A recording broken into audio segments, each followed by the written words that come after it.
નાગલપુર ખાતે કોમી એકતા સાથે ઈદ ઉલ ફિત્રની ઉજવણી કરવામાં આવી।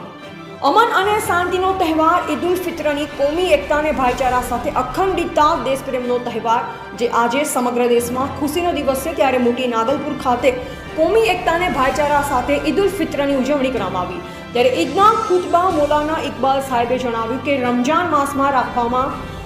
એ તમામ લોકો માટે જરૂરી છે, જે કારણે શરીર તંદુરસ્ત રહે છે અને ઇસ્લામ ધર્મના મહાન પૈગંબરની મોહમ્મદ સાહેબની સુન્નત પણ છે અને અલ્લાહ તરફથી ફરજ પણ છે, એટલે તમામ મુસ્લિમો રોઝા રાખવા જોઈએ। ત્યારે સામાજિક આગેવાન રોશન અલી સાંધાણીએ પ્રવચન આપતા જણાવ્યું હતું કે દેશમાં અમન અને શાંતિ જળવાઈ રહે એના માટે દુઆ કરવી જોઈએ અને આપણા નબી મોહમ્મદ સાહબની સુન્નત પર અમલ કરી કોમી એકતા અને અખંડિતતા ભાઈચારા સાથે રહેવાનું સૂચન આપ્યું, જેમાં મુસ્લિમ સમાજના અગ્રણીઓ સૈયદ અકબર શાહ બાપુ, અલી સના ગની, નૂર મહમદ, ઇસ્માઇલ કટિયા, ઓસમાન અયુબ, યુસુફ ચાવડા, અબ્બાસ કાસમ,